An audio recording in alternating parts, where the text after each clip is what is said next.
नमस्कार, मी राहुल कुलकर्णी. NDTVमध्ये तुमचं स्वागत आहे. माझ्या पत्रकारितेच्या करिअरच्या अगदी सुरुवातीला मी जेव्हा दैनिक सामनामध्ये 1 वर्षासाठी इंटर्नशिप करत होतो, तेव्हा उत्सव पुरवणीमध्ये मी एक लेख लिहिला होता आणि तो फार शेतकऱ्यांना आवडला. कारण आपल्याकडे जी त्रिस्तरीय रचना आहे, शिखर बँक, जिल्हा बँक आणि जिल्हा बँकेनंतर विविध कार्यकारी सोसायट्या, तर ह्याच्यातनं शिखर बँकेने जिल्हा बँकेला, जिल्हा बँकेने पॅक्सला किंवा विविध कार्यकारी सोसायट्यांना जे कर्ज पुरवठा केला, त्याच्यातून शेवटी शेतकऱ्यांनाच कसं मोठ्या प्रमाणामध्ये अतिरिक्त व्याजाचा भुर्दंड सहन करावा लागतोय ह्याबद्दलचं ते विश्लेषण होतं. त्यानंतर वैद्यनाथन, कारण तो संदर्भ तेव्हा वैद्यनाथन समितीचा होता, वैद्यनाथन समितीने ह्या सगळ्यांचा अभ्यास केला आणि विविध कार्यकारी सोसायट्याकडनं शेतकऱ्यांना जो कर्ज पुरवठा होतो आहे त्याच्यामध्ये अतिरिक्तचा व्याजाचा भुर्दंड त्यांना कसा बसतो आहे. आणि खरं तर ह्या 3 टायर सिस्टीममधला सगळ्यात शेवटचा जो घटक आहे त्यालाच आपण बंद करूया का अशी चर्चा तेव्हा पण होती. आणि पी. चिदंबरम यांनी संसदेमध्ये त्याबद्दलचं काही भाष्य केल्याचं मला आठवतं. महाराष्ट्रातल्या सहकारी चळवळीतल्या अनेक नेत्यांची त्यावेळेला आम्ही प्रतिक्रिया घेऊन उत्सव पुरवणीमध्ये त्यावरचा प्रदीर्घ लेख लिहिला होता.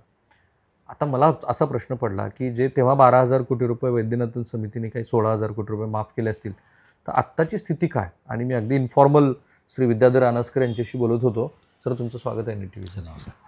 तर मला त्यांनी जे पुन्हा सांगितलं ते पुन्हा तेच आहे की आपल्या सहकारी चळवळीतली एवढी दिग्गज मंडळी इथे असताना त्यांना हे कसं लक्षात येत नाही की हा अतिरिक्तचा भार शेतकऱ्यावरती पडतोय. आणि सर मला सांगत होते की आता तो देशपातळीवरती जवळपास 12,000 कोटीचा आहे. त्याला आपण अनिष्ट तफावत अनिष्ट असं या नावाने ओळखलं जातं. म्हणजे इम्बॅलन्सेस त्याला मराठी. पूर्वी तो 15,000 कोटी होता, ज्यावेळी वैद्यनाथन कमिटीने 15,000 कोटी तुम्हाला दिले होते आणि एकदा सांगितलं वन्स फॉर ऑल, एकदा सगळा हा काढून टाका. त्याच्यानंतर आजपर्यंत ही तफावत आहे. देश पातळीवर 12,000 कोटी आहे आणि महाराष्ट्रात ती 6,000 कोटी आहे, फक्त महाराष्ट्रात. म्हणजे देश पातळीवर असलेल्या तफावतीच्या 50% तफावत महाराष्ट्रात आहे. नॅचरल आहे, महाराष्ट्रात पॅक्सची संख्या पण जास्त आहे, त्यामुळं 21,000 पॅक्सची संख्या आहे. पण ही जी तफावत आहे, ही तफावत का होते याचं कोणतरी कारण शोधून ती रेक्टिफाय करायचा प्रयत्न आजपर्यंत कुणीच केला नाही. तर तो कुठेतरी प्रयत्न केला पाहिजे. आणि दुसरी सगळ्यात महत्त्वाची गोष्ट म्हणजे तुम्ही म्हणता हा शेतकऱ्याला व्याजाचा भुर्दंड हा जास्त पडत जातो. की जो शेतकरी, आज साधी गोष्ट आहे, आम्ही जिल्हा बँकेला देतो, जिल्हा बँक पॅक्सला देते, पॅक्स त्याच्यामध्ये स्वतःचा त्यांच्या भाषेमध्ये गाळा म्हटलं जातं, गाळा ॲड करून तो शेतकऱ्यांना देतो. आज मी परवा नाशिकला गेलो होतो. नाशिकच्या मोठ्या शेतकऱ्यांच्या संघटनेबरोबर माझी मिटिंग झाली. तर मी सगळं एकंदरीतच बघितलं तर त्या नाशिकमध्ये जवळ 11,000 पॅक्स आहेत. नाशिक जिल्हा बँकेच्या अंतर्गत 11,000 पॅक्स आहेत. त्यापैकी जवळ 99% पॅक्स हा फक्त एकच व्यवसाय करतात, तो म्हणजे इकडनं कर्ज घ्यायचं, स्वतःचा गाळा ॲड करायचा आणि शेतकऱ्यांना कर्ज द्यायचं. वास्तविकता आता या पॅक्सना त्याने इतर व्यवसाय हे केले पाहिजेत. आता तर केंद्र सरकारने त्यांना 132 व्यवसाय करायला परवानगी दिली आहे. पूर्वीपासूनच अपेक्षा अशी होती की या शेतकरी आणि जिल्हा बँक यांच्यामधला जो फिनान्शियल जो मेडिएटर आहे तो एक वन ऑफ दी ॲक्टिव्हिटी. आत्ता मात्र ती अशी झाली, the only that activity is running. बाकी कुठल्याही पॅक्सचं इतर व्यवसाय नाही, त्यांच्या इथं मेडिसिनचं दुकान नाही, नैसर्गिक याचं दुकान नाही, तुमच्या इथं पेट्रोल पंप नाही. आता त्यांनी ते शाळा, कॉलेज अनेक त्यांना काढायला परवानगी दिली. कुठलंही बिझनेस ॲक्टिव्हिटी ते रन करत नाही, ते फक्त या गाळ्यावरच त्यांचा व्यवसाय चालतो. त्यात बघायला गेलं तर ह्या पॅक्स या सभासद असतात जिल्हा बँकेच्या, त्यामुळं OTS BTS जर स्कीम द्यायची असेल तर पॅक्सला दिली पाहिजे. त्यांना पॅक्सचा बोजा शेतकऱ्यांच्या जमिनीवर असतो. पण इथं शेतकरी जिल्हा बँकांकडून OTSची सवलत मागतो, कायद्यानुसार ते देता येणार नाही. त्यामुळं कुठंतरी यामध्ये करून तर ते पॅक्सची सगळी मिरर अकाउंट जे आहे, शॅडो अकाउंट ज्याला म्हणतो, कारण पॅक्स ज्या शेतकऱ्याचं कर्ज मुद्दल वसूल करतं ते जिल्हा बँकेत दुसऱ्या शेतकऱ्याच्या व्याजामध्ये जातं. कारण पॅक्सची वसुली जिल्हा बँका करतात, जिल्हा बँक करते. त्यामुळे जिल्हा बँकेचं थकीत व्याज ते वसूल करतात. त्यामुळे तुम्ही मुद्दल म्हणून वसूल केलंय का व्याज वसूल केलंय हे इमटेरियल आहे जिल्हा बँकेला. त्यामुळं पॅक्सच्या पुस्तकात एखाद्या शेतकऱ्याचं मुद्दल वसूल होतं आणि जिल्हा बँकेच्या पुस्तकात मात्र ते व्याजापोटी वसूल केलं जातं. हा जो इम्बॅलन्सेस आहे हा सगळ्यात महत्त्वाचा प्रकार आहे. दुसरा सगळ्यात प्रकार म्हणजे त्या इम्बॅलन्सेसचं कारण या पॅक्सचा जो खर्च आहे, त्याची ती सेवक, त्यांचा पगार, हा त्यांच्या उत्पन्नापेक्षा जास्त आहे. म्हणजे वसुलीतूनच हा खर्च होतोय. म्हणजे उत्पन्नातून खर्च होणं अपेक्षित आहे, पण उत्पन्नापेक्षा खर्च जास्त, त्यामुळे इम्बॅलन्सेस वाढतो. तिसरी सगळ्यात मोठी गोष्ट आहे, अनेक ठिकाणी गाव पातळीला एक चुकीच्या गैरव्यवहार ज्या पद्धतीने वाढतो.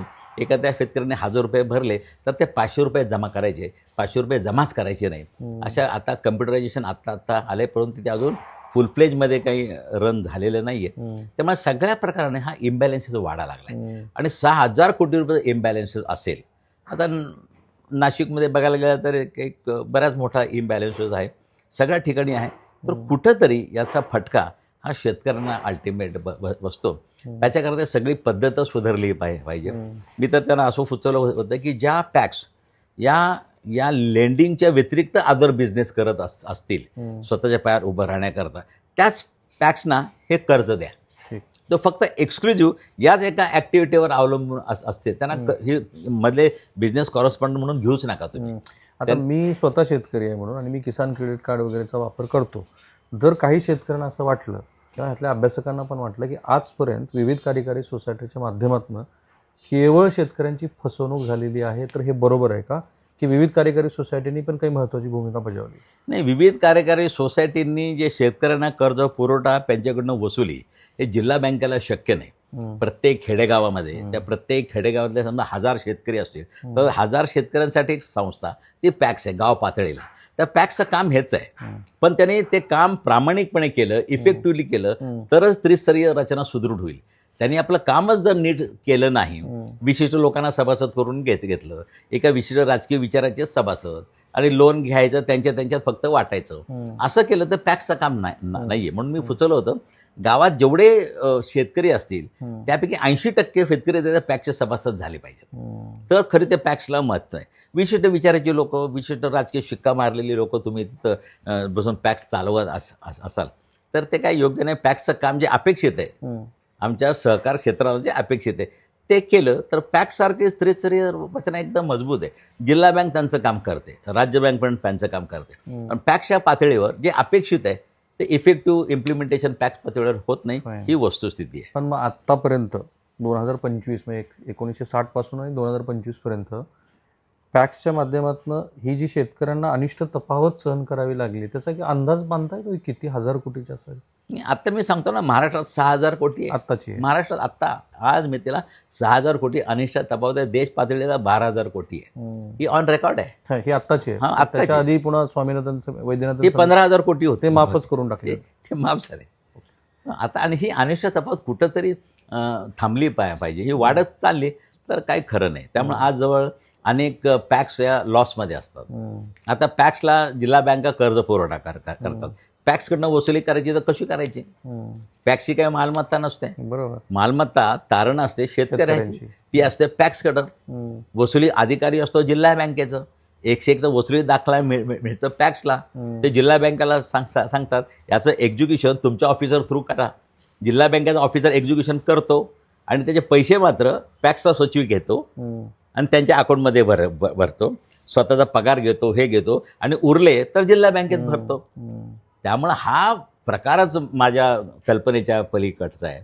कुठंतरी याच्याकरता एक सूत्रबद्ध पद्धतीनं एक मार्ग काढला पाहिजे. त्यामुळे त्याचं मिरर अकाउंट, शॅडो अकाउंट काही जिल्हा बँकांमध्ये आहेत. रायगड बिरगड सारख्या जिल्हा बँकेमध्ये अकाउंटिंग केली. त्याने काय केलं, पॅक्स शॅडो अकाउंट, मिरर अकाउंट स्वतःच्या बँकेत आहे. म्हणजे त्यांचा तो थेट कर्जदार झाला. आणि सचिव म्हणून त्यांचीच लोक काम करतात, त्या जिल्हा बँकेचीच लोक काम करतात. इथं सचिवांचं केडर आहे. त्यामुळे आली रिकव्हरी तर पहिल्या केडरमध्ये अमाऊंट भरतो, स्वतःचा पगार सुरक्षित होतो. आणि इथं ती पण संख्या कमी आहे.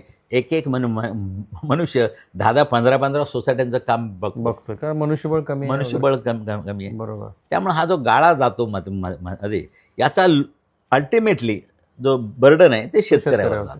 आता एक असं आहे की मी एक मध्यमवर्गीय सदस्य आहे, तर मला होम लोनसाठी आणि कार लोनसाठी जे व्याजाचा दर आहे तो साधारणतः 7.5-8% आसपास आहे. तुम्ही शिखर बँका जिल्हा बँकेला, आणि जिल्हा बँका जेव्हा पॅक्स आणि पुन्हा अल्टिमेटली शेतकऱ्यांना देतात तेव्हा ह्याच्यात व्याजाचा भर कसा पडत जातो? नाही, आता आम्हाला जे हे खरं नाबार्डकडून आम्हाला पैसे मिळत असतात शिखर बँकेला. समजा आम्ही जर त्यांना 4% पैसे दिले जिल्हा बँकेला, आणि जिल्हा बँक त्यांना पुढं 6% देते. 2% तिथे वाढले, आणि 6%चं ते त्याच्यात 2% ॲड करून शेतकऱ्याला 8% पैसा जातो. त्यामुळे शेतकऱ्याला 2% 4%चा गाळा त्याच्या अंगावर जातो. यामध्ये केंद्र शासनाकडून काही सबसिडी असते आणि राज्य शासनाकडून पण सबसिडी असते. ती सबसिडी जास्तीत जास्त 2.5%, 1.5%, म्हणजे 3-4% सबसिडी येते. ती खरोखरच मिळते का? नाही, ते कालांतराने मिळते, लगेच मिळते नाही, त्याला वेळ लागतो. शासन दरबारी पैसे येते पण मिळते, पण त्याला प्रॉम्प्ट मिळत नाही, पण मिळते. ठीक. एक शेवटचा मुद्दा जो तुम्ही सांगितला मला अधिक महत्त्वाचा वाटला, तो मी मधल्या काळामध्ये मराठवाडा बँकेच्या चेअरमननी मला एक पत्र पाठवलं होतं आणि ते RBIचं पत्र होतं, ज्याच्यामध्ये RBIने म्हटलं होतं की शेतकऱ्यांना कर्जमाफी देत असताना विशिष्ट काळाची मर्यादा 45 दिवसाची वगैरे घाला. आणि पहिलंच वाक्य असं होतं की शेतकऱ्यांना तुम्ही OTS देऊच नका, कारण बँकांचं वित्तीय हे. पण तुम्ही मला जे सांगितलं ते फार इंटरेस्टिंग आहे की शेतकऱ्यांना OTS देता येते आणि ती वेगवेगळ्या फॉर्ममध्ये देता येते. कारण आता जिल्हा बँकेमध्ये हे व्हिडिओ खूप बघितले जाणार आहेत, तर हे एकदा समजावून सांगू आपण की हे कसं शक्य आहे. यामध्ये कसं आहे, एक सर्वोच्च न्यायालयाने रिझर्व्ह बँकेचं एक 2017चं सर्क्युलर हे स्क्वॅश केलं, रद्द केलं. आणि 2018च्या केसमध्ये त्याला रिझर्व्ह बँकेने काय केलं, ताबडतोब 2019 एक रिवाईज सर्क्युलर काढलं. त्याला अमेंडमेंट 2023मध्ये केली आणि त्यात त्यांनी सांगितलं की फ्रॉड असेल किंवा विलफुल डिफॉल्टर असेल, या लोकांना पण OTS तुम्ही देऊ शकता. पूर्वी फ्रॉड्युलंट अकाउंटला आणि विलफुल डिफॉल्टरला OTS देता येत नव्हती. आता मात्र त्यामुळे सर 50 तर पगडी 50, बँक जिवंत राहिले तर बाकीचं. त्यामुळे ती केस सुरू राहील. फ्रॉडची केस क्रिमिनल आहे, ती केस सुरू राहील. तुम्ही पैसे भरले, तुम्हाला नील सर्टिफिकेट आलं, त्या केसला काही परिणाम होणार नाही. क्रिमिनल ॲक्टिव्हिटी ते सुरू राहील. त्यामुळे अशा प्रकारे तुम्ही तुमच्याकडं जेवढे वेगवेगळ्या प्रकारचे कर्जदार आहेत त्यांचे सिक्युरिटीचे रिलायबिलिटीनुसार असेल, एखाद्याची सिक्युरिटी रिलायबिलिटी त्यात कमी असेल किंवा मुद्दलाच्या खाली तुम्हाला जाता येत नाही सहकारी संस्थांना, पण तुम्ही मयत कर्जदार असेल, 10 वर्षाच्या पुढे थकीत असतील, कर्जाच्या मुदतीनुसार कर्जाची सिक्युरिटी तारण असेल, तारणाची रिलायबिलिटी, या सगळ्यानुसार तुम्हाला वेगवेगळे OTS स्कीम करता येतात. ते कायद्याने अलाउड आहेत. असं कुठे नाही की सबघोडे 12% प्रत्येकाला एकच स्कीम करायची, असं नियमात कुठे नाही. पण बऱ्याच वेळेला रिझर्व्ह बँक असं म्हणते, तुम्ही जे पत्र सांगितलं बँक ऑफ महाराष्ट्राला, की शक्यतो शेतकऱ्यांची बॉडी जर एकदा या कर्जमाफीला हॅबिच्युअल झाली तर ते पैसे, त्याला विलफुल डिफॉल्टर रिझर्व्ह बँक म्हणते, पैसे भरायची क्षमता आहे पण भरायचे नाही. का तर कधीतरी मला माफ होईल आणि एकदा भरले तर मला पैसे मिळणार नाही, यापुढे ते पैशाचा भरणा होत नाही. पण जर असं जर बँकांनी सांगितलं की तुम्ही आता पैसे भरा आणि जर उद्या कर्जमाफी झाली तर आम्ही तुम्हाला सगळे पैसे व्याजासकट परत देऊ, कर्जमाफी झाली तर, असं बँका म्हणू शकतो. आम्ही हमी देऊ शकतो. आज माझी बँक वाचायची आहे, तुम्ही पैसे भरा. मी नाशिकला तेच लोकांना हमी दिली की जवळ नाशिकला साहेब 56,000 शेतकरी आहेत, त्यापैकी 6,000 मयत आहेत. 50,000 शेतकऱ्यांची खाती थकीत असल्यामुळं त्यातलं एकही खाती नाशिक बँकेमध्ये नाही, सगळे खाती या नॅशनलाइज बँकेमध्ये.